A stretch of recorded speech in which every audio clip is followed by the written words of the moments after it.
Greetings, fellow songwriters and seekers, and welcome back to Muse and Measure. If you haven't done so yet, please hit the little guy on that lotus petal down below, lotus blossom, I should say. All right, question from Brian. How do you decide what a song needs, and just as importantly, what it needs to have removed? Oh, very cool question, Brian. Well, I wish there was some kind of magic bullet answer to that, or some quick response, that there's some kind of checklist you can go through.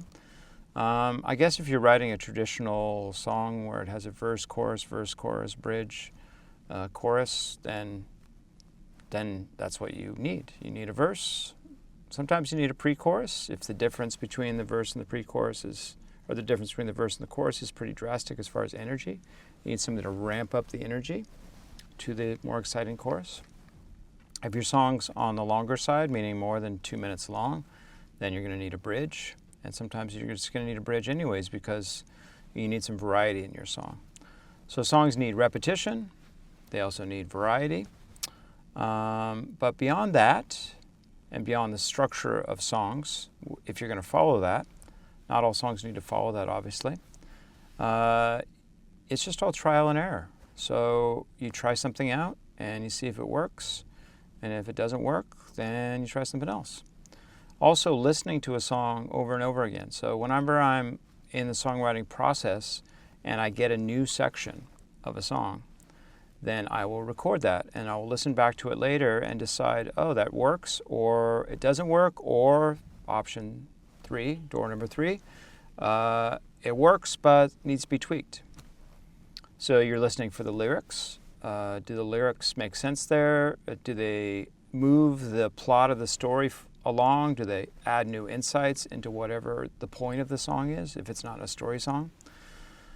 Very, very good thing to question. Are they based in the 5 senses? Are they too abstract, meaning they're not things, they're ideas like love, romance, government, all these things that are just concepts in our head that we put on our experiences, but they aren't actual things in the real world. Those would be abstractions. It's okay to have a few of those sprinkled in, especially in the chorus section when you're talking about the broader moral of the song. That's fine. But in your verses especially, you want the details to be grounded in the 5 senses, so it's something to check. And is your chord progression varied enough so that it's not boring to listen to? Sometimes the groove of a chord progression is so nice, though, you don't need a variety, and it just feels good to live in that world for a while. Well, there's a song I've been working on lately where that's the case, where it's just like it felt good to just stick around and not have to be jumping around to all kinds of bunch of wacky chords. I try to keep it simple, but sometimes it just demands that some more complexity. Maybe the emotion's more complex.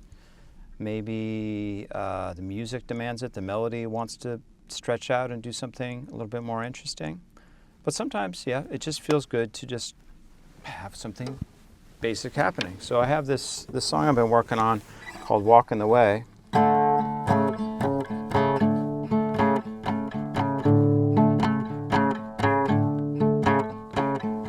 And I just like hang out in that, and then it goes to the 5.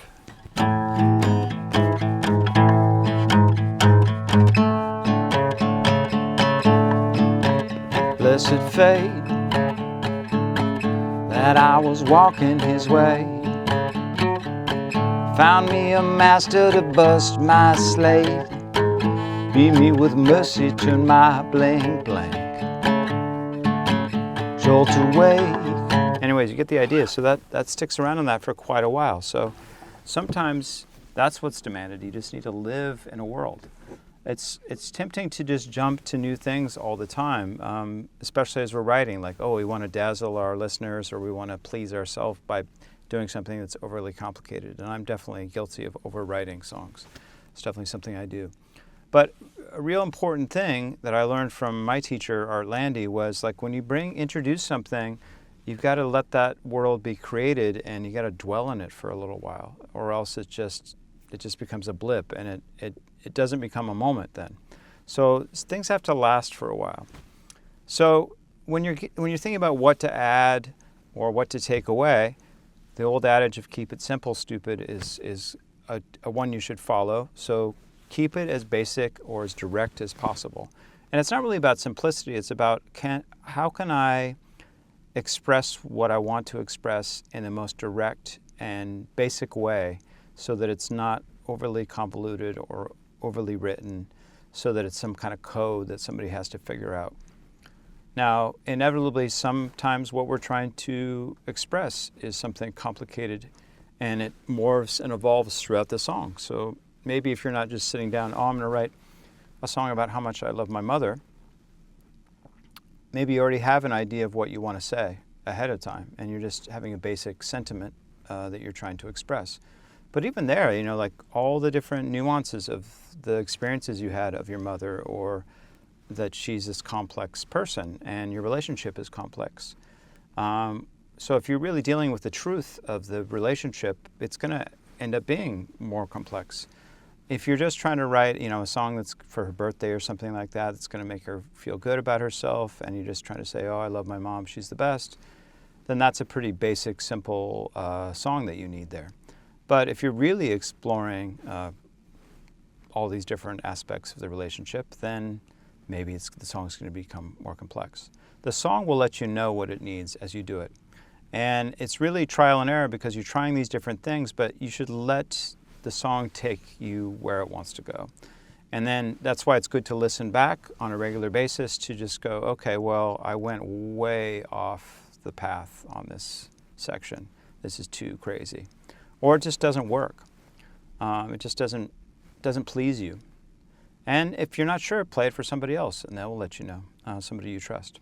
Okay.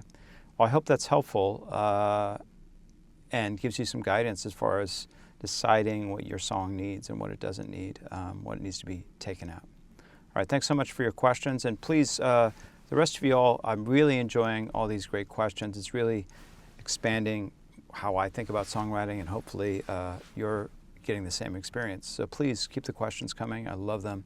And I really appreciate all of you who are taking the time to watch these videos and giving me great feedback. It really means a lot. All right, until next time, best of luck with your songwriting and spiritual practice.